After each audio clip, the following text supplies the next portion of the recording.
Hey, welcome to Checkpoint Running. I'm Dylan. Today we're out here in Woodstock, Maryland. We're gonna run in Patapsco Valley State Park. And today it's a beautiful sunny day, so we're gonna do a nice long run, RPE 4 to 5 effort, and we're gonna follow the Patapsco River for a little while, do some rolling hills, a couple of climbs, a couple of descents along the way. Just a nice out and back, but we'll go out kind of doing hills and we'll come back, closer to the river in the floodplain doing some flat runs. Um, but we'll still keep that effort, 4 or 5, whether we're going flat, uphill, downhill, keep it nice and good long run.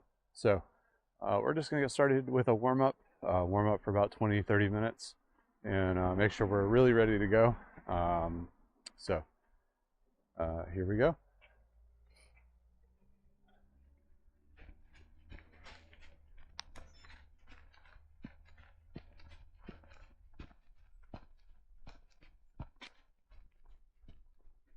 So today, while we're warming up and for this long run, I guess just a little more intro for this run to start with. So it is a long run. I'm gonna run for a total of about maybe 3.5 hours. We'll just see how the day goes, how I feel, and where we go and what we see. And you can follow along. I'll break this up. You'll have the playlist on YouTube, and you can do as much or as little as you want, and then we'll have our best of video because there's some cool stuff along here. So off to the right here, there's the river, Patapsco River, and then we're running on the north side of it,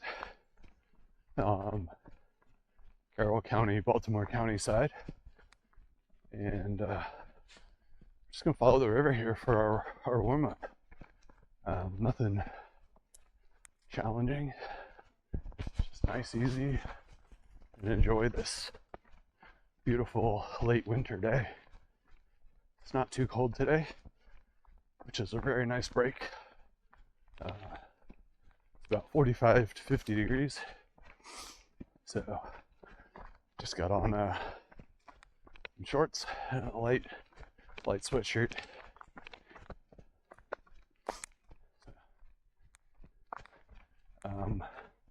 Things to look forward to on this run. So during the warm up, it's just enjoying the nature here. If we're lucky, we'll see a bald eagle or something along the river here. But otherwise, just enjoying it for the warm up. Later, there will be, almost tripped. Later, there will be some climbs. I like those. They're not very long climbs, but they're challenging.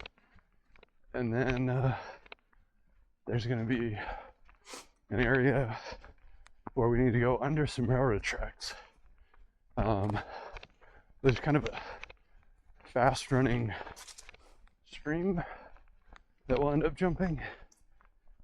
I don't really want to get my feet too wet today. And then, so that should be exciting. It's a kind of a far jump, I think. It jumps over an area where there's like a little waterfall. So that should be exciting. And then later, there's some ruins that we'll explore. So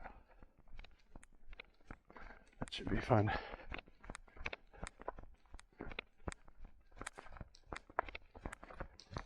Hey.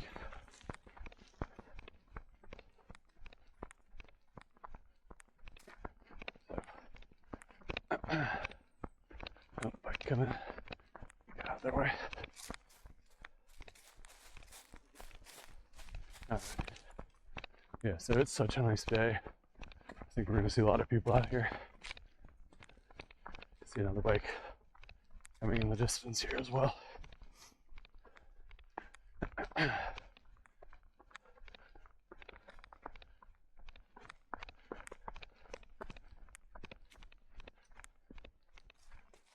of the way. Let them go. Hey, Have a good one. you too. If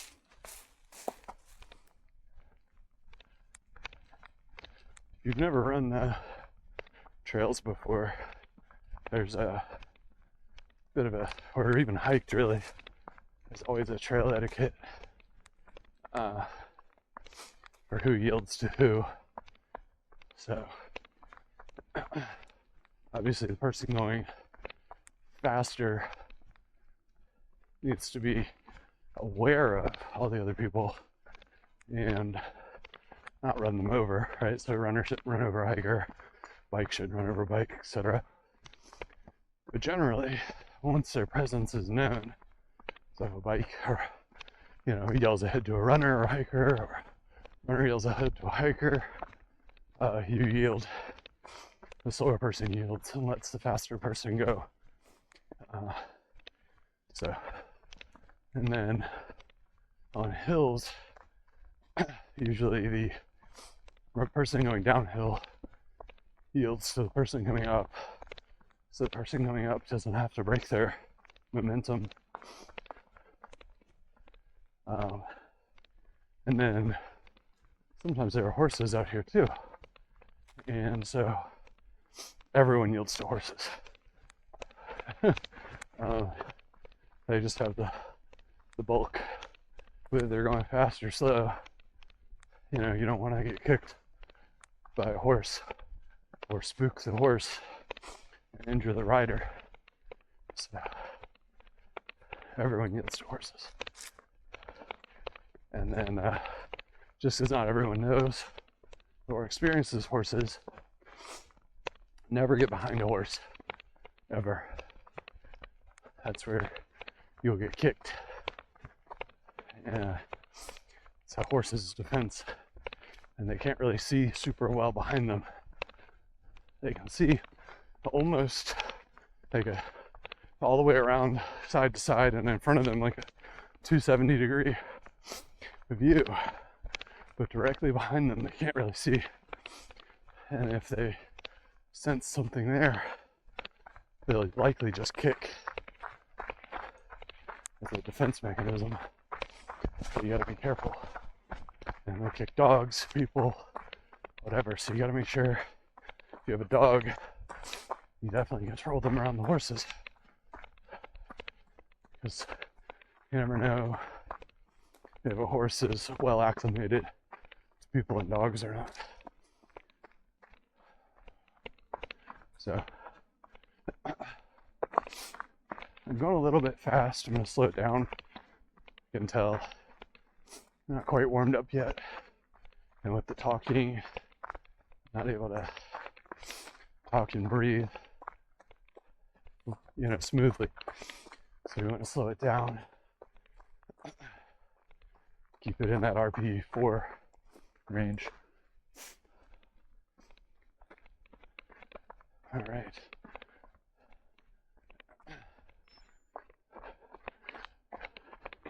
So we're gonna go ahead and just keep going on this trail here a little ways.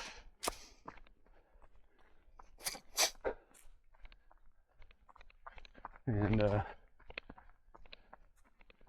just do this nice, gentle uphill.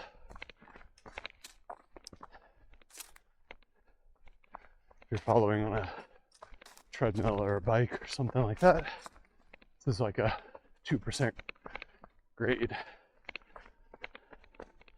Not a lot. So we'll be wrapping up our warm-up here in about 10 minutes. So we're going to climb up here just a little bit more, cross the stream that's to our right, that's feeding down into the river. It's a nice spot to cross. and then we will climb just a little bit more, and we'll wrap up our warm-up. So, why do we warm up? So we can prevent injury and have better performance.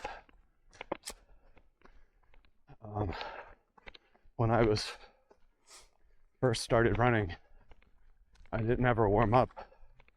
I would just put on my shoes, step out the door, and run hard as I could. And it's not good. It took, one, I got injured. Two, it always took me a longer time to recover and actually get better at running, because I never gave my body time to warm up, to cool down, and to rest between runs. Every day, just hard as I can, fast as I can, all the way through. And it wasn't good. It's not good running. I'm older and wiser now, and so I always do a warm-up, even if it's a small warm-up, before like maybe before a 1 mile race. Definitely do like some dynamic stretching, maybe a couple of strides, just 50 meters or so of strides, like 10 seconds, where I accelerate and decelerate, and then accelerate and decelerate, and just let my muscles get warmed up and get the message that, hey, we're about to do something. Let's get that glycogen ready. Let's get the blood vessels dilated,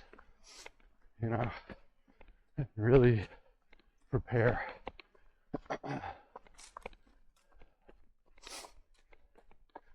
So just continuing our warm up here. I am starting to feel a little bit more warmed up. Little bits of sweat starting to get going. And the breath is starting to come under control. So we're at our crossing.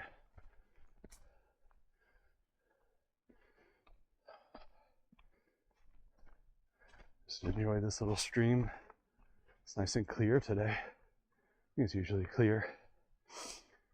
Sometimes it gets cloudy after a rain from the sediment. But I like this little stream here.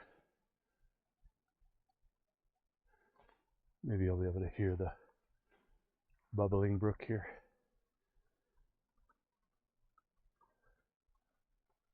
It's tranquil. I fall asleep listening to this stream. All right. So here's a trail marker. This one's all beaten up, but it says Patapsco Valley Thru-Trail, and we're heading technically southbound, although it's more easterly. So just taking it easy.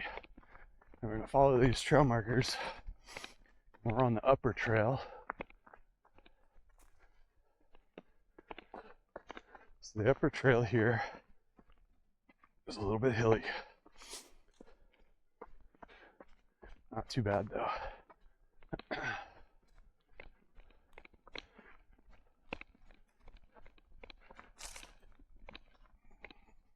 So just gonna still warming up. About another 3 or 4 minutes here.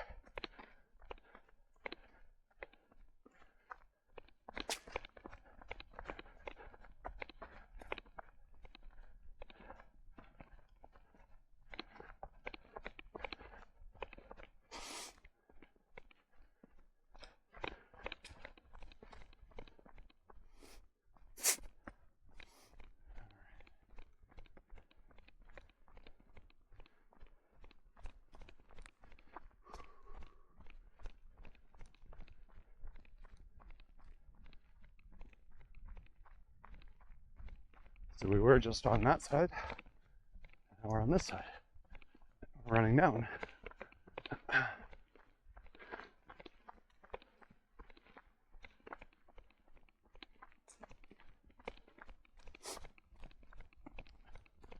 So we'll get to the bottom of this hill.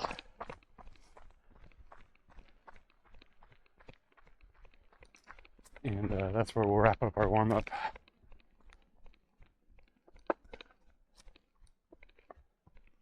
And then we'll continue on the upper trail in the next video. Below that, all the way out to near Ellicott City and Hollowfield Road, where we're going to end up before we turn around and come back.